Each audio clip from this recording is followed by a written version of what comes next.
बिस्मिल्लाहिर्रहमानिर्रहीम। अस्सलाम वालेकुम व्यूअर्स, उम्मीद है आप सब खैरियत से होंगे। व्यूअर्स, हम एफएससी आईसीएस पार्ट 1 का जो मैथमेटिक्स है इसका पहला चैप्टर पढ़ रहे थे। इसके पहले चैप्टर की पहली 2 एक्सरसाइज हम कंप्लीट कर चुके हैं और इसकी जो लास्ट एक्सरसाइज है 1.3 उसके 3 लेक्चर्स कर चुके थे और इस वीडियो में हम इस एक्सरसाइज का चौथा और आखिरी लेक्चर डिस्कस करेंगे। तो व्यूअर्स, पहले 3 लेक्चर्स में हमने सीखा कि जो कॉम्प्लेक्स नंबर्स हैं उनको हम फिजिकली कैसे देखते हैं, फिर हमने देखा उनकी पोलर फॉर्म क्या होती है और फिर हमने लास्ट टॉपिक इसमें देखा डिवाइजर्स थ्योरम क्या होता है और इसके रिलेटेड हमने एक्सरसाइज 1.3 के पहले 4 क्वेश्चंस अटेम्प्ट किए। तो अभी हम क्वेश्चन नंबर 5 से आगे बढ़ते हैं। तो चलिए देखते हैं क्वेश्चन नंबर 5 से क्वेश्चन नंबर 5 में हमसे क्या पूछते हैं। तो व्यूअर्स, क्वेश्चन नंबर 5 में हमें कहते हैं simplify bye expressing in the form of a plus iota b।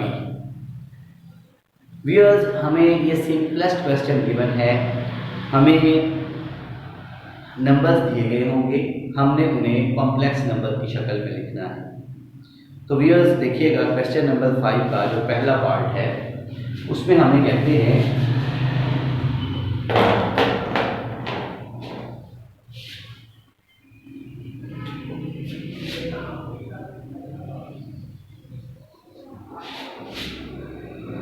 Question number 5 part 1। तो इसमें हमें 5 plus 2 into square root of -4 इसको हमने a प्लस आयोटा b की शक्ल में एक्सप्रेस करना है। इस शक्ल में हमने इन्हें एक्सप्रेस करना है। तो व्यूअर्स देखिएगा, 5 प्लस 2 स्क्वायर रूट ऑफ 4 अलग कर देते हैं और स्क्वायर रूट ऑफ -1 अलग कर देते हैं। क्यों? एक स्क्वायर रूट के अंदर अगर डिफरेंट आपके पास जो है नंबर्स मल्टीप्लाई हो रहे हो तो उनका हम स्क्वायर रूट जो है वो अलग अलग कर सकते हैं। ठीक, this is the rule of radical functions. अच्छा, अब ये हमारे पास बन गया 5 प्लस 2 स्क्वायर रूट ऑफ 4 जो है वो 2 होता है और स्क्वायर रूट ऑफ -1 आयोटा होता है। अगर आप जानना चाहते हैं स्क्वायर रूट ऑफ -1 आयोटा क्यों होता है तो इसके लिए आप मेरी वीडियो देख सकते हैं, कॉन्सेप्ट ऑफ आयोटा के नाम से उसका टाइटल है। तो कॉन्सेप्ट ऑफ आयोटा में जाके आप देखें स्क्वायर रूट ऑफ -1 आयोटा क्यों होता है। ठीक, बाहर ये हमारे पास आ जाएगा 5 प्लस 4 आयोटा। तो ये उस फॉर्म में आ गया। How much simple this question is. तो ये बहुत आसान है। आपको एक जो नंबर है वो रेडिकल में दिया गया होगा, वो नेगेटिव होगा, उससे आपने उसे मतलब आयोटा की शक्ल में उसे कन्वर्ट करना होगा। ये इसका पहला पार्ट है। मसलन इसका मैं पार्ट नंबर करने जा रहा हूँ जो थोड़ा सा टेक्निकल है। That is part number 4। What is that? That is 3 by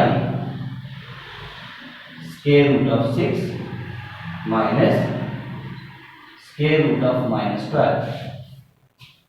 हमने इसको a प्लस आयोटा b में कन्वर्ट करना है। तो चलिए देखते हैं इसे हम कैसे देखते हैं।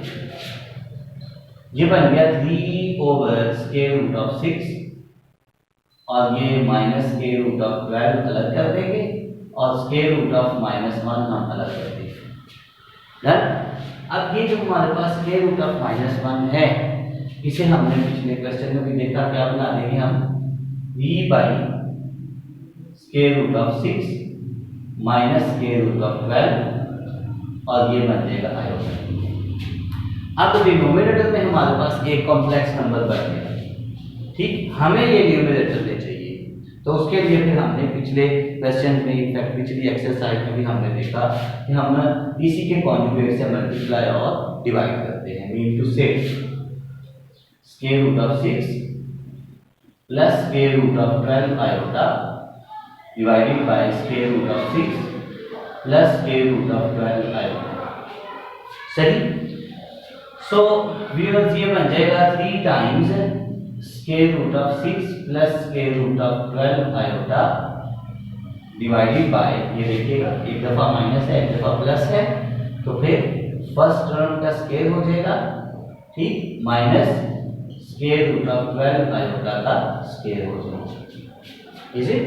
तो ये हमारे पास बन जाएगा फिर 3 times square root of 6 plus square root of 12 iota divided by, इसका स्क्वायर रूट को कैंसिल करेगा 6, माइनस 12 का स्क्वायर रूट को कैंसिल करेगा 12 और आयोटा का स्क्वायर -1। होप आप अंडरस्टैंड कर रहे होंगे। तो ये हमारे पास बनेगा 3 times square root of 6 plus square root of 12 iota divided by 6 plus 12। Done. अच्छा, अब 6 प्लस 12 कितना होता है हमारे पास? 18। अब यहाँ पे ले जाते हैं इसको, ये हमारे पास है 3 times square root of 6 plus square root of 12 iota divided by 18। अब ये इसके टेबल से कर सकता है, तो 3 1s are 3, 3 6 are 18, और this must be square root of 6 plus square root of 12 iota divided by 6। Further देखिएगा, इसको भी हम इस पे डिवाइड कर देते हैं, इसको भी डिवाइड कर देते हैं। क्यों? हमें रियल और इमेजिनरी जो है वो अलग चाहिए। So square root of 6 by 6 plus square root of 12 by 6 iota. अब ऊपर भी 6 है नीचे भी 6 है, ऊपर 6 की पावर हाफ है 1/2 और नीचे हमारे पास 6 की पावर 1 है कंप्लीट। तो फिर इसे हम क्या करेंगे?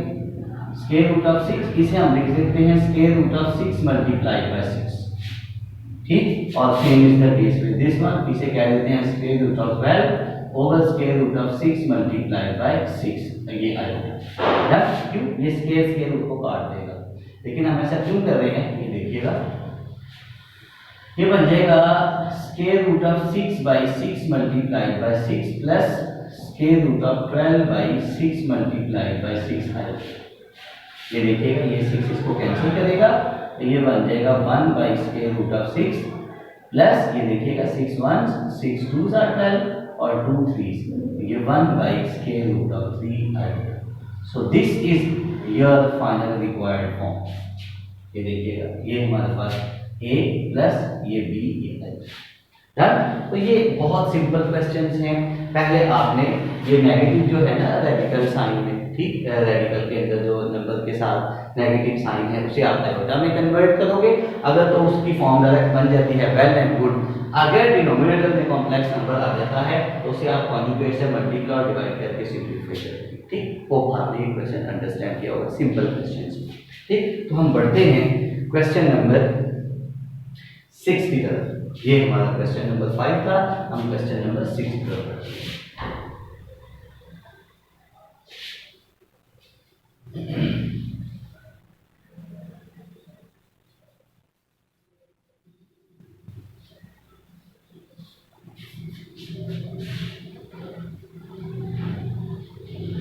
Now, time to move towards question number 6.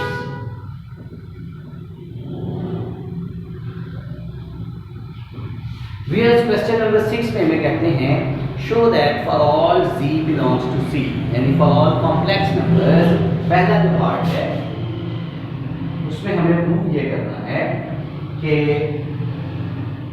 z square plus z conjugate square is a real number। ये हमने अब z क्योंकि कॉम्प्लेक्स नंबर है, उसने कहा for all z belongs to C complex number. तो हम यहां मान लेते हैं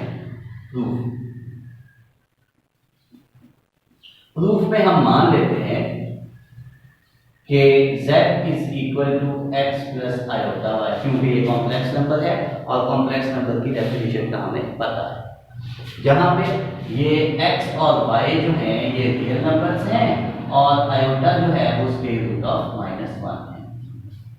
अब हम अपने टारगेट की तरफ बढ़ते हैं। So z square plus z conjugate square is equal to what is the value of z, x plus iota y, इसका स्क्वायर वैसे का वैसा, ठीक, plus as it is z conjugate क्या होगा फिर x minus iota y whole square, conjugate हमने पढ़ा है, क्या करते हैं इमेजिनरी पार्ट का साइन चेंज कर देते हैं। तो यहाँ अब आपके पास दो तरीके हैं, एक तो ये है आप डायरेक्ट फॉर्मूला भी यूज कर सकते हो, ठीक, और एक है आप इनके सेपरेट फॉर्मूलाज जो है वो आप ओपन कर दें, ठीक। वो फॉर्मूला क्या है तो मैं यहाँ आपको बता देता हूँ, a plus b whole square plus a minus b whole square is 2 times a square plus b square. ये फॉर्मूला हमने जब हम इंटर में थे, मैट्रिकुलेशन में थे, तब हमने याद किया। तो आप ये यूज कर सकते हैं, अगर आप भूल चुके हैं नो प्रॉब्लम, आप इसका फॉर्मूला भी खोल दें, इसका भी खोल दें, मैं डायरेक्ट ये फॉर्मूला यूज कर देता हूं। ये बन जाएगा 2 टाइम्स a स्क्वायर मतलब x का square plus b square means iota y का स्क्वायर, ये डन। यहां पे b स्क्वायर देखें आप, सही। तो x की जगह हमारे पास a है और b की जगह हमारे पास आयोटा y है। तो फिर व्यूअर्स हमारे पास बना 2 times x square plus iota square minus 1 होता है y square as it is, ये बन गया 2 times x square minus y square. हमने इसे मोस्ट सिंपलेस्ट फॉर्म में लिख दिया।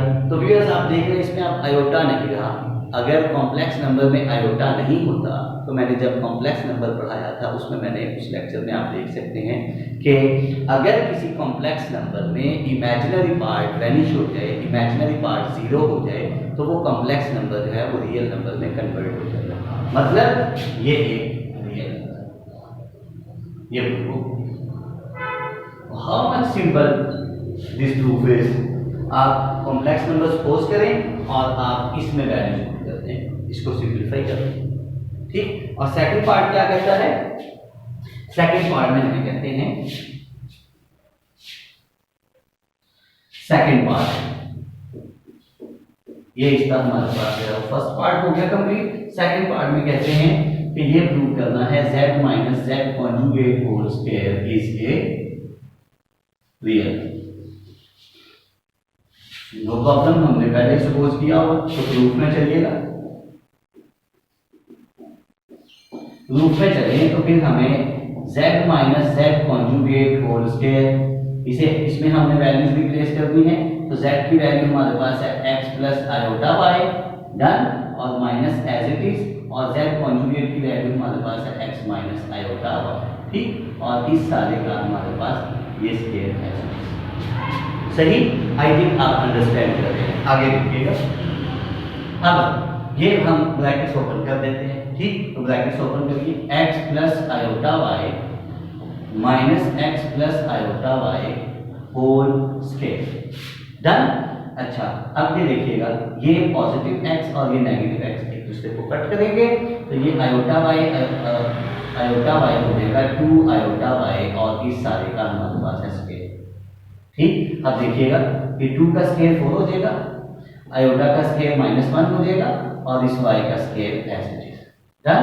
अब ये हमारे पास हो जाएगा -4y स्क्वायर। तो यही यहाँ भी वही सिचुएशन है कि यहाँ भी आयोटा नहीं है, यहाँ भी आयोटा नहीं है। अगर उधर आयोटा नहीं था तो हमने कहा था ये रियल है, तो इधर भी तो यही बोलना चाहिए ना, ये रियल, ठीक। ये सो बहुत आसान काम है, आपने कॉम्प्लेक्स नंबर आपने मान लेना है x प्लस आयोटा y, और ये नीचे आपने वैल्यूज पुट कर दी है, इधर ये है तो आपने वैल्यूज भी प्लेस करके सिंपलीफाई कर देना, डन। होप आपने ये क्वेश्चन अंडरस्टैंड किया होगा। आप इसे नोट करना चाहें तो आप इसे नोट कर सकते हैं।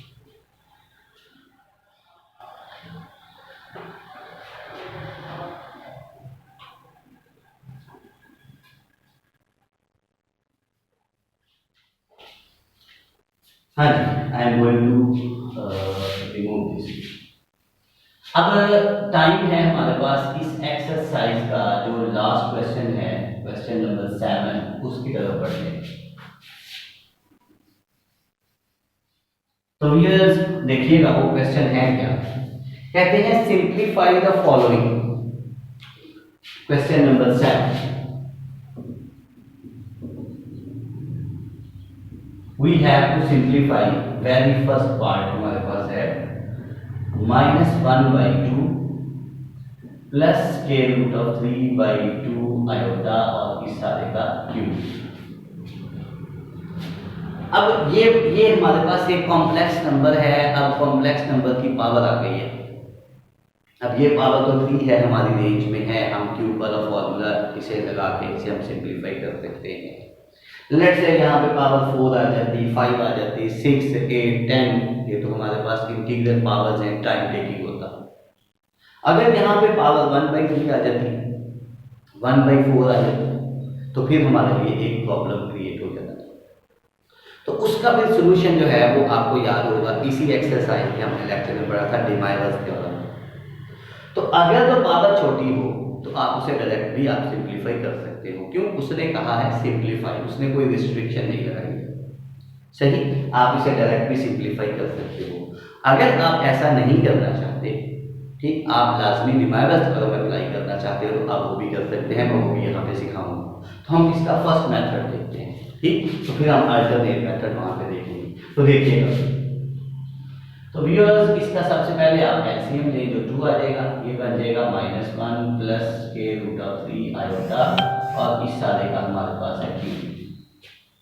ठीक, अच्छा, अब इसका जब हमने क्यूब एक्सपेंड करना है तो नीचे वाले का क्यूब अलग आएगा और -1 plus square root of 3 iota का क्यूब जो है वो अलग आएगा। ठीक, अब यहाँ तक हम देखिए, फिर आगे चलते हैं। ठीक, यहाँ तक एक दफा आप देख लें कि हमने अभी तक सिर्फ एलसीएम लिया। एलसीएम के बाद हमने क्या किया, ऊपर वाले का हमने जो पावर है वो अलग किया और नीचे वाले का जो पावर है वो हमने अलग किया। अब यहाँ पे हमारे पास फॉर्मूला है a plus b whole cube is a cube plus 3a square b plus 3ab square plus b cube. Done, हम यहाँ ये फॉर्मूला अप्लाई कर देते हैं।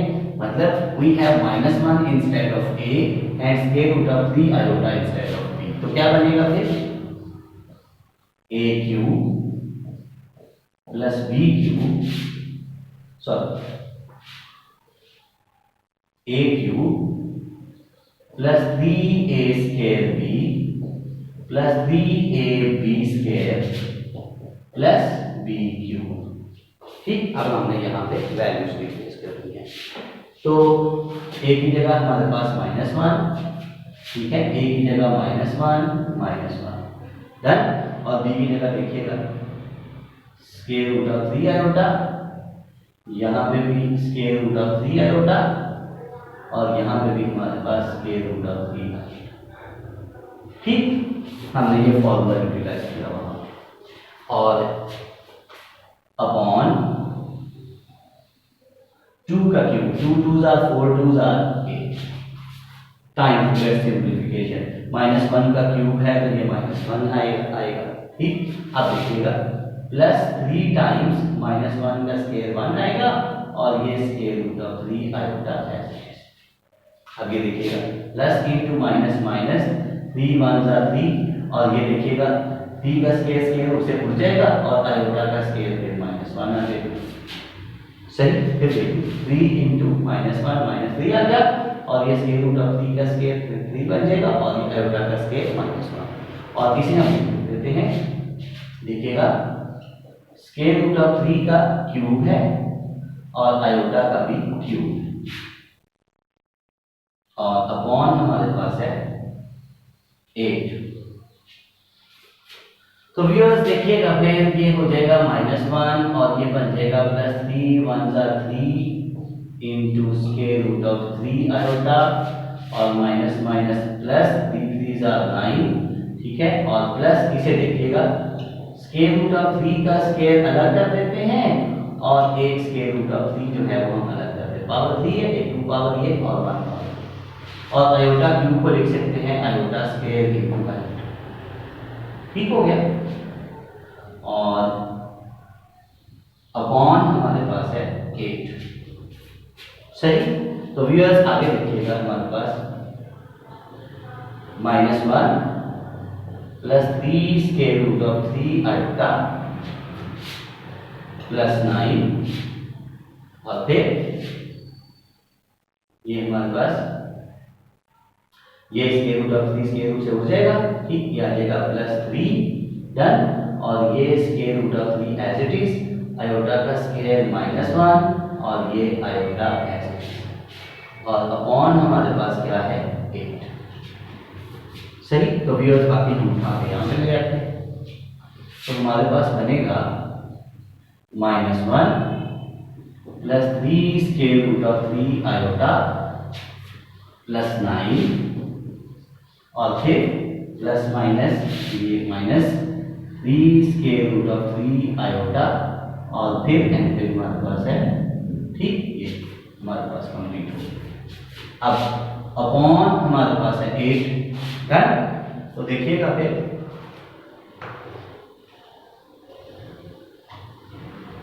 these must cancel each other, so plus 9 minus 1 that must be 8 upon 8, so 8 will cancel 8 to get 1. So most simplest form of this complex number is this. तो viewers ये direct method है। अगर आपके पास power जो है वो short है, छोटी पावर है, तो फिर आप उसे डायरेक्ट आप उसकी पावर जो है वो फॉर्मूला यूज करके एक्सपेंड करते हैं।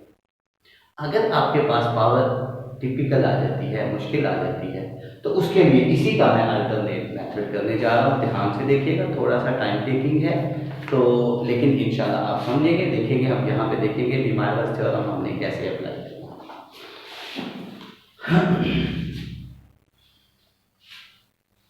अल्टरनेट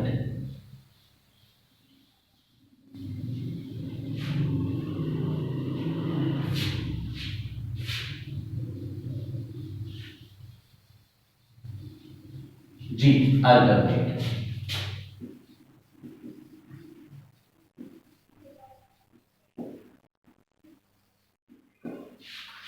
अच्छा जी, आप करेंगे क्या? सबसे पहले आप इसको -1/2 plus square root of 3/2 iota,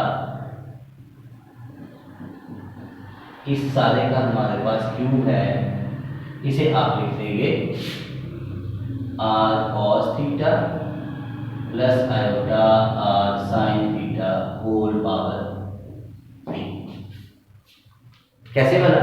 किसी भी कॉम्प्लेक्स नंबर की पोलर फॉर्म के लिए आप रियल पार्ट को r cos थीटा बोल देते हो और इमेजिनरी पार्ट को r sin थीटा बोल देते हो। आप इसी मतलब चैप्टर का जो लेक्चर है ना, जिसमें मैंने डिमाइवर्स थ्योरम सिखाया है, उसमें आप इसे देख सकते हैं। यानी इसी एक्सरसाइज का लेक्चर नंबर 2 आप उसमें ही देख सकते हैं कि किस तरह से हम करते हैं। बात आज कि अगर आप सिंपलेस्ट देखना चाहते हो, डायरेक्ट देखना चाहते हो, तो रियल पार्ट को आप r cos थीटा पुट करते हो और इमेजिनरी पार्ट को आप r sin थीटा पुट करते हो, ठीक। अच्छा, अब आपने क्या करना है, यहाँ इसके ऊपर आपने r आ जाएगा कॉमन, ये बन जाएगा cos theta plus iota sin theta और इस सारे की पावर हमारे पास है 3। अब cos प्लस आयोटा sin हो तो फिर इसके ऊपर डिमाइवर्स थ्योरम लग जाएगा। तो यहाँ पे आप लिखोगे using डिमाइवर्स theorem.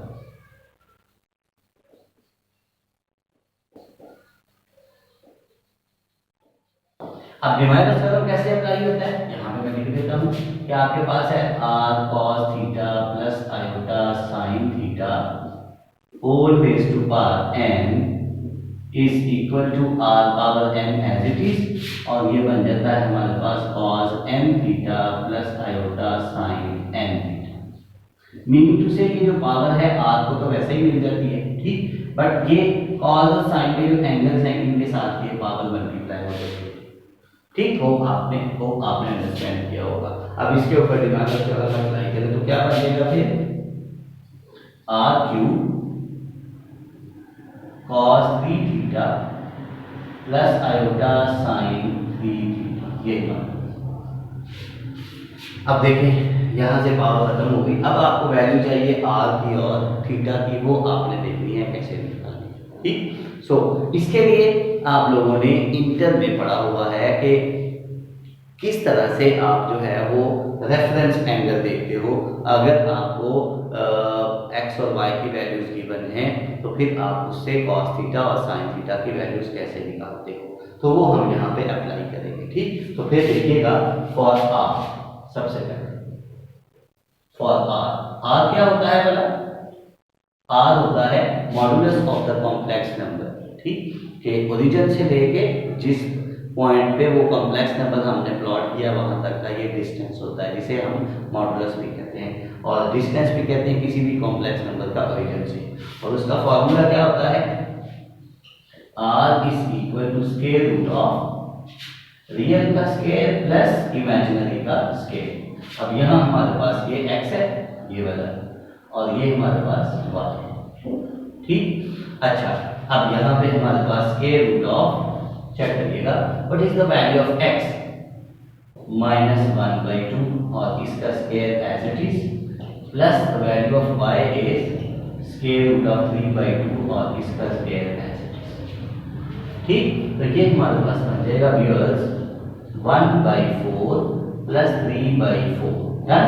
4 will be LCM, ठीक, 1/4 3/4, 4 एलसीएम, 1 प्लस 3 4 हो जाएगा, 4/4 1 का स्क्वायर रूट हमारे पास क्या आ जाएगा 1।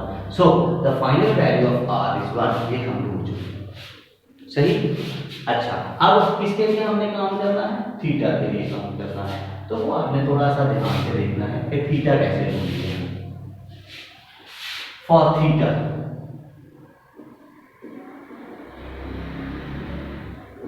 थीटा, उसके लिए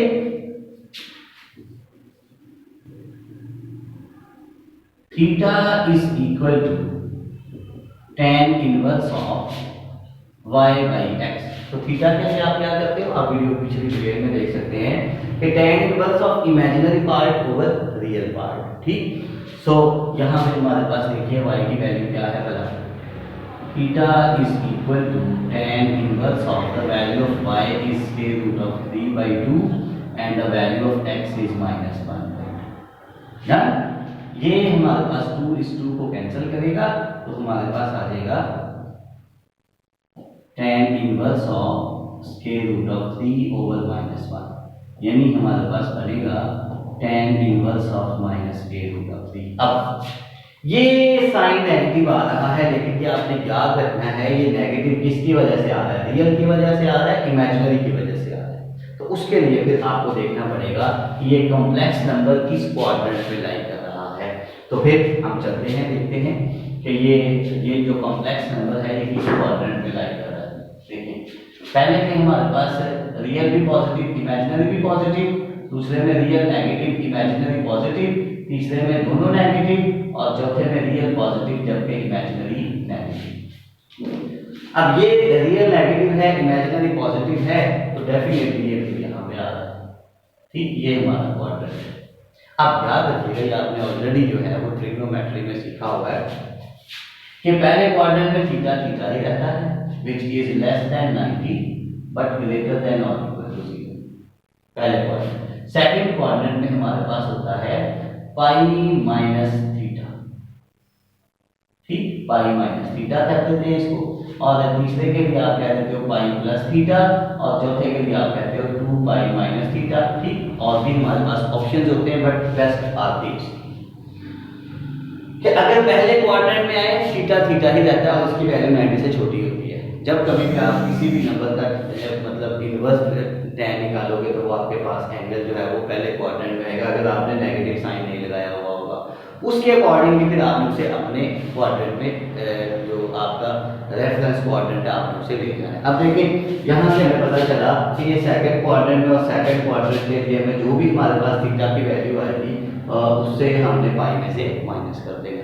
तो यहाँ आप tan इनवर्स जो है वो कैलकुलेट करेंगे जस्ट इसका, यानी स्क्वायर रूट ऑफ 3 का जस्ट आप कैलकुलेट करेंगे। तो जब आप स्क्वायर रूट ऑफ 3 का tan इनवर्स जो है वो आप कैलकुलेट करेंगे तो आपके पास आ जाएगा π/3। आप कैलकुलेटर से इसे कैलकुलेट कर सकते हैं। फिर इस नेगेटिव साइन का फिर आपने देखना है रेफरेंस क्वाड्रेंट में जाके, तो क्योंकि ये सेकंड क्वाड्रेंट में आ रहा है इसलिए फिर सेकंड क्वाड्रेंट के लिए थीटा की जगह क्या यूज होगा, पाई माइनस थीटा। सही। तो इसकी डिटेल आप जो है वो मेरे जो इंटर के लेक्चर्स हैं चैप्टर 9 और चैप्टर 10 के, वहां से आप जाके देख सकते हैं। अच्छा, फिर आप इसको सिंप्लीफाई करिएगा, ये हमारे पास आ जाएगा 2π/3, ये थीटा की value. So here we have the value of r and here we have the value of theta. ये हमारे पास r है और ये हमारे पास है थीटा। अब ये दोनों वैल्यूज हम इसमें पुट कर सकते हैं, इसका नाम हम रिमाइंडर के तौर पे 1 रखते हैं। ठीक। सो 1 इंप्लाइज दैट, चेक करिएगा क्या बन जाएगा, r³ यानी 1³, ठीक है, cos 3 और थीटा की वैल्यू हमारे पास 2π/3, ठीक, प्लस आयोटा साइन 3π थीटा की वैल्यू 2π/3। ठीक, देखिएगा r³ r की वैल्यू 1 है तो 1 का क्यूब, ठीक, टाइम्स cos 3 थीटा, cos 3 और ये थीटा की value, plus iota as it is, sine as it is, 3 as it is और थीटा की वैल्यू, आयोटा साइन 3 और थीटा की वैल्यू। सही। तो फिर अब देखें ये 3 से कट हो गया और ये 3 से कट हो गया, तो हमारे पास 1 का क्यूब 1 ही आ गया, ठीक, और यहाँ पे बना cos 2π प्लस आयोटा साइन 2π, और 2π का मतलब होता है 360। कैलकुलेटर आपको अलाउ है, आप वहां से ये वैल्यू कैलकुलेट कर सकते हैं। cos 2π की वैल्यू होती है 1 और प्लस आयोटा साइन 2π की वैल्यू होती है 0। ठीक, तो ये हमारे पास आ गया 1 + 0 दैट इज इक्वल टू 1। तो आपने पीछे भी देखा कि हमारा इसी का आंसर जो है वो डायरेक्ट सॉल्व करने से भी, इसे सिंप्लीफाई करने से भी 1 आया था। आपने डिमाइवर्स थ्योरम से भी देखा आपका आंसर जो है वो 1 आ रहा है। तो व्यूअर्स, अगर आप के पास पावर आपकी रेंज में है तो आपको डिमाइवर्स थ्योरम यूज करने की जरूरत नहीं है। अगर आपके पास पावर जो है वो आपकी रेंज से बाहर चली जाती है, पावर फ्रैक्शनल हो जाती है, देन आपके पास डिमाइवर्स थ्योरम के अलावा कोई और ऑप्शन नहीं बचती है। अब आपका जो ये इंटर की बुक है इसमें सारे के सारे क्वेश्चन जो हैं वो आपके डायरेक्ट मेथड से भी हो जाते हैं, क्योंकि इसमें डिमाइवर्स थ्योरम की उसने डेफिनेशन दी हुई है, इसलिए मैंने आपको मुनासिब समझा कि इसे मैं डिमाइवर्स थ्योरम से भी सॉल्व कर दूं। अगर आप डिमाइवर्स थ्योरम की डिटेल देखना चाहते हो तो आप मेरे जो बीएससी के जो मेरे लेक्चर्स हैं आप उनमें जाके इसकी डिटेल देख सकते हो। ठीक, मैंने वहाँ पे अच्छा खासा डिटेल में इसको बताया हुआ है डिमाइवर्स थ्योरम को, और काफ़ी ज़्यादा क्वेश्चन में मैंने इसको इनफैक्ट 2-3 एक्सरसाइज के 6-7 लेक्चर में मैंने इसे अप्लाई किया हुआ है। तो बहरहाल व्यूअर्स, इसके साथ ही हमारा ये चैप्टर जो है वो इख्तिताम को पहुंचा। तो आप लोगों से मैं ये लाजमी कहूँगा कि ये लेक्चर्स जो हैं ये मेरे उन बच्चों तक लाजमी पहुँचाएँ जो बच्चे किसी वजह से एकेडमी नहीं ले पाते, जिनको मैथ्स में इश्यूज़ हैं। तो हकीकत में ये उनका हक बनता है। ठीक है, दुआओं में याद रखिएगा, खुश रहें, अल्लाह हाफिज़।